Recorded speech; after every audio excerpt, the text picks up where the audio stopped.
네, 이동평균선의 이해 세 번째 시간입니다. 오늘부터는 제가 뭘 하기로 했냐면, 네, 분석에 대해서 이야기하겠다라고 말씀을 드렸어요. 이동평균선을 이용해서 과연 어떤 분석들이 가능하냐. 물론 이 분석 하나하나만 해도 사실 강의 하나씩을 뭐 한 주제로 만들어서 뭐 여러 시간 강의를 할 수 있을 정도의 분량들이긴 합니다. 하지만 여기서 여러분들은 하고 이야기해 볼 거는 방향성 분석에서 어떤 세세하게 어떤 방향성을 어떻게 분석하고 배열은 어떤 정배열과 역배열을 어떻게 분석하고 이런 것들에 대한 강론들을 보는 게 아니라 과연 이동평균선을 가지고 어느 정도 어떤 방법들을 이용해서 분석을 할 수 있는지를 한번 알아보려고 해요. 네.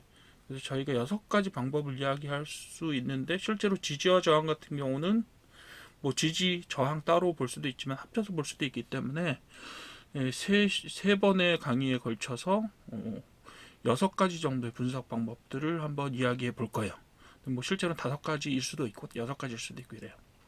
뭐 그 이외에도 사실 세부적으로 분석하기 시작하면 굉장히 여러 가지 이야기들이 나올 수 있는 거는 사실입니다. 그렇긴 하지만 일단은 요런 것들 요런 방 형태로 분석을 할 수 있구나. 이런 것들만 좀 알아두시면 좋을 것 같아요. 물론 이동평균선을 가지고 그 다음에 뭘 하냐 하면 아까 말씀드렸잖아요. 제가 처음에 말씀드렸던 것처럼 다른 어떤 지표들하고 비교할 수 있잖아요. 일단 제일 기본적으로 캔들 차트하고 비교해서 볼 수가 있잖아요. 그리고 뭐 다른 뭐 그 여타의 보조 지표들 사용할 수 있고 이평선과 이평선 사용할 수도 있고 거래량도 사용할 수 있고 뭐 이런 것 방법들이 다 있어요. 근데 일단은 각각의 어떤 요소들이 어떤 의미를 가지고 있는지를 다 말씀을 드리고 나서 그것이 결합된 방법들을 좀 설명을 드릴 수 있었으면 좋겠다라고 생각합니다. 그래서 강의는 이따가 나중에 이제 그 매매 방법이나 아니면 매매 시점이나 뭐 이런 것들을 강의할 때 이런 것들을 종합적으로 사용해서 말씀드릴 수 있고 또 어떤 지지 저항을 이야기할 때 본격적으로 조금 더 말씀을 드릴 수 있을 것 같아서 세부적인 활용 방법에 대해서는 그때 말씀을 드리기로 하고 일단은 이동평균선을 가지고 어떤 이동평균선을만을 가지고 분석을 할 때 어떤 분석들이 가능하냐 이런 부분들을 먼저 말씀을 드렸으면 좋겠습니다.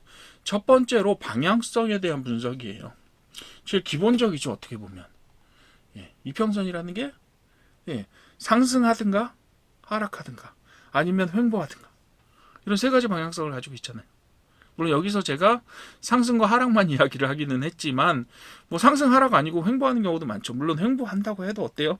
이평선은 항상 일정하게 이렇게 선이 플랫하게 평행하게 가는 게 아니라 위아래를 오르내리면서 박스권이다 이런 것들을 나타내주고 있으니까 추세 자체도 그렇잖아요. 추세라고 해서 쭉 일자로 이어지는 추세는 잘 없잖아요. 항상 등락을 반복하면서 어떤 박스를 이룬다. 보합이라고 하더라도 그렇죠.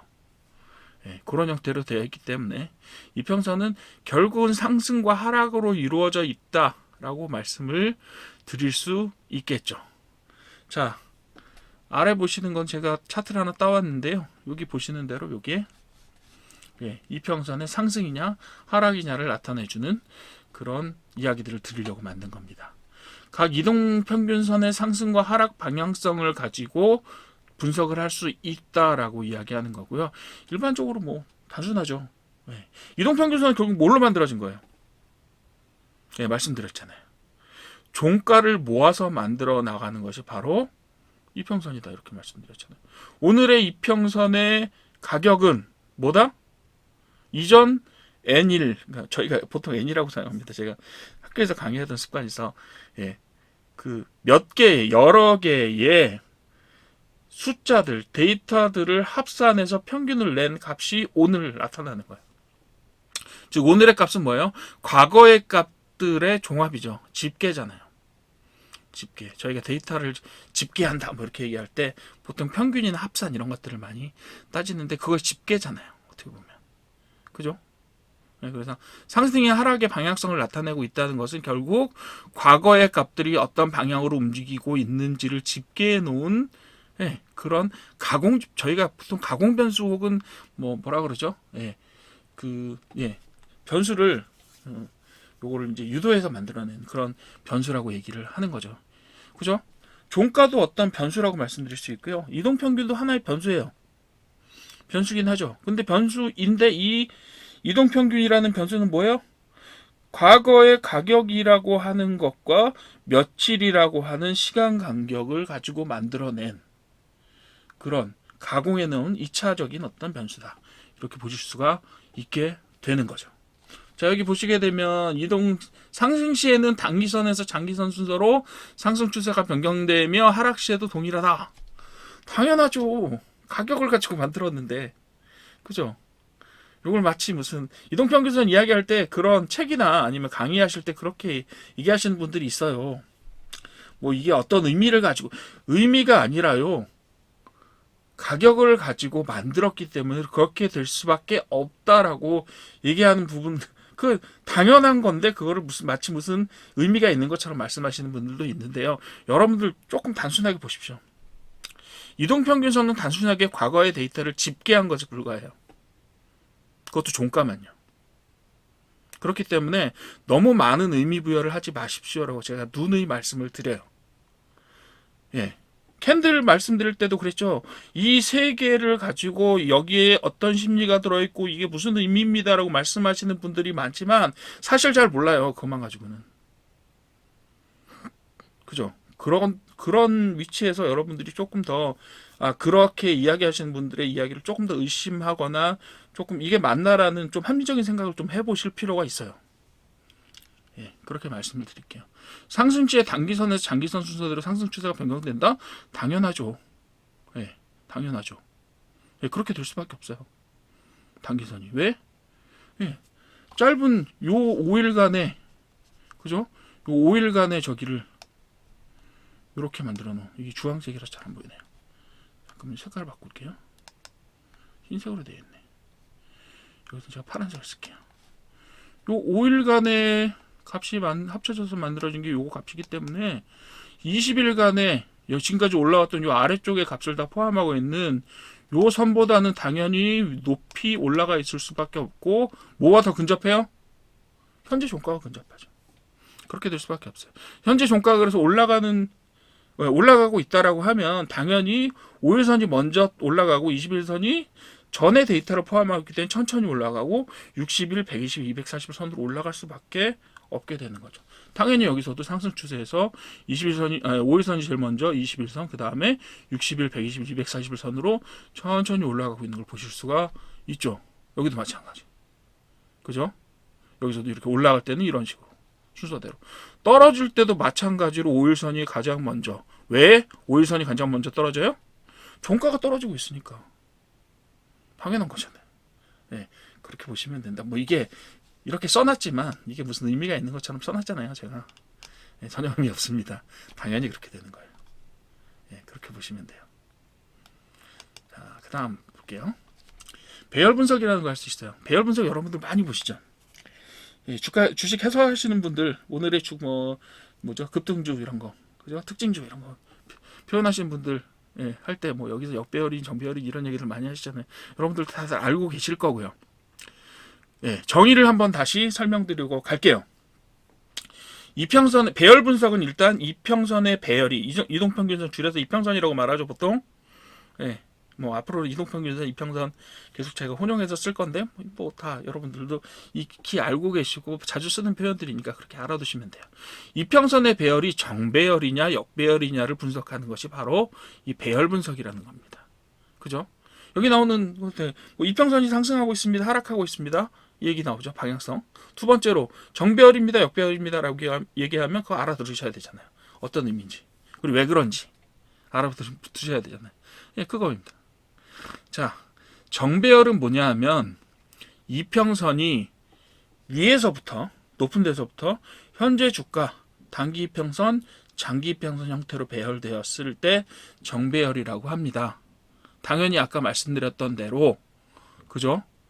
그 주가에서 지금 현재 주가 시가 있잖아요. 아니 시가라고 하면 시작가랑 혼동할 수 있으니까 현재 주가하고 단기하고가 제일 가깝죠. 그죠? 장기로 갈수록 더 멀어지죠. 물론 이제 근접해 있는 경우도 있어요. 어느 경우냐면 배열이 배열이 어떤 그 추세가 변화할 때 그럴 때는 이제 이 이평선하고 주가가 가까이 붙는 경우도 있죠. 그렇긴 하지만 어쨌든 간에 단기선제를 가까이 있습니다. 당연하게도. 예. 정배열은 이런 식으로 구성이 되어 있고요. 당연히 어때요? 위에서부터 구성되어 있다라는 것은 정배열일 때는 주가가 오르고 있답니다. 오르고 있을 때에만, 상승하고 있을 때에만 정배열이라는 배열이 이루어져요. 정배열이 어떤 특정한 사건을 하는 게 아니라 오르고 있다는 사실을 그냥 반영하는 겁니다. 예. 일정한 추세로 주가가 오르고 있다라는 것을 이평선이 반영하는 방법이 바로 정배열인 거예요. 정배열이 특별한 의미가 있는 게 아니라 어떤 사건들을 나타냅니다. 장기적으로 주가가 오르고 있다라는 사건을 나타내는 것이 바로 정배열이라는 형태로 표현이 되는 거죠. 역배열은 반면 어떻게 되죠? 이평선이 장기 이평선이 위에 있고 단기 그리고 현재 주가 형태로 배열되어 있어요. 당연히 이건 뭐예요? 단기 이평선이 주가하고 더 붙어 있는 것이 맞는데 그게 주가가 아래에 있고 단기 이평선이 그 바로 위에 있고 장기 이평선 형태로 배열되어 있다는 얘기는 뭐예요? 추세가 지금 주가가 떨어지고 있는 추세라는 이야기입니다. 그것들이 표현되는 방법이 바로 역배열이라는 방법이 되는 거죠. 그래서 주가의 추세 변화는 어떻게 돼요? 상승하다가 변환돼서 하락 추세로 변환하고 다시 하락하기 시작하고 다시 역배열이 되었다가 상승 추세로 변동할 때는 다시 어때요? 역배열에서 정배열로 변환하고 그리고 다시 정배열로 만들어지게 되는 거죠. 이런 방식으로 순환을 하게 되는 겁니다. 여기서 보시면 나와요. 자, 여기서 왼쪽에 보시는 부분들이 자, 여기 어디 있죠? 잠깐만요. 여기 있네요. 눈이 조금 안 좋아져가지고 요즘에. 자, 여기 보시게 되면 여기에 정확하게 장기 이평선이 아래 요게 정배열이죠. 올라가고 있으니까 정배열이죠. 정배열이다가 어떻게 돼요? 횡보하다가 박스권이다가 다시 조금 올라가다가 내려오기 시작하죠. 여기서부터 요 점이 바로 뭐예요? 역배열 전환. 하락하기 시작할 때. 그러고 나서 충분히 주가가 떨어져서 하락하기 시작하면 여기에서 완전한 역배열 그림을 보실 수가 있어요. 역배열이죠. 그죠? 그리고 나서 다시 횡보를 한참 하게 되죠. 이렇게 횡보하다가 다시 상승할 시점에 상승할 시점에 어떻게 돼요? 정배열로 변환합니다. 이렇게 정배열로 변환돼요.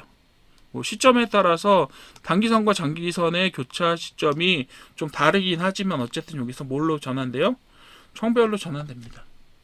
자, 여러분들 항상 주가 해설하시는 분들 혹은 이평선 가지고 해설하시는 분들이 그렇게 말씀하잖아요. 설명하시는 분들이 정배열로 전환될 때 주가를 사시면 된다라고 하는데 자, 보세요. 정배열로 전환되는 게 아니라 상승하기 전에 주식을 사라 이 얘기를 하는 거잖아요. 나중에 평가되는 거예요. 나중에 평가돼요. 물론 이게 신호기는 하죠. 얽혀요. 어느 순간에 얽히게 됩니다. 얽힌다고 하더라도 정배열로 변환된다라는 것은 사후에 평가할 수 있는 거지 그 당시에는 사실은 잘 몰라요. 이게 횡보할지 아니면 다시 추가 하락을 할지 약간의 상승이 주어졌을 때 그게 앞으로 어떻게 될지 모르는 거예요. 올라갔기 때문에 정배열로 전환됐다라고 얘기하는 거지 그 시점에는 잘 모릅니다. 실은 이것만 가지고는 판단하기 어렵다. 과거에 이렇게 되었으니 여기서 사셨으면 됐을 뻔했는데요. 이건 그거랑 똑같아요. 복권을 그때 사지 그랬어. 그죠? 그거랑 똑같아요. 제가 볼 때.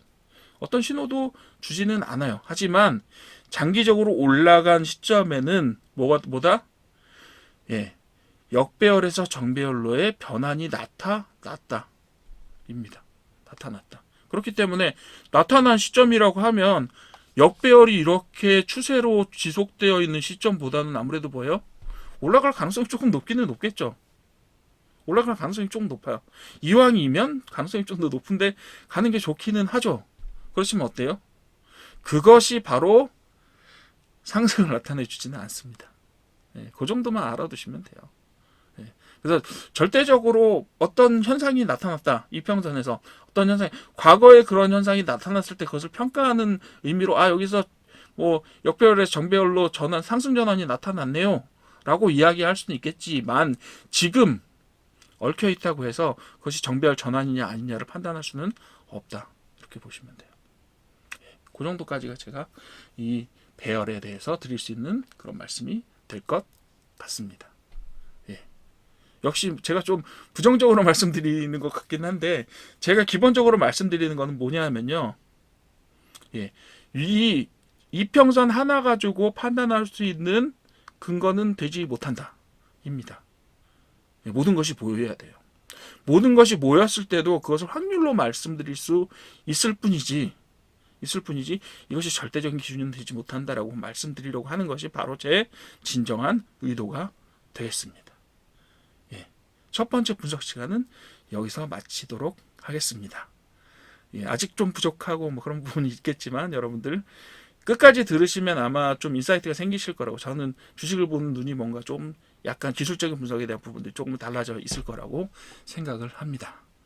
앞으로 계속 따라와 주실 분들은 구독을 눌러주시면 좋을 것 같습니다. 감사합니다.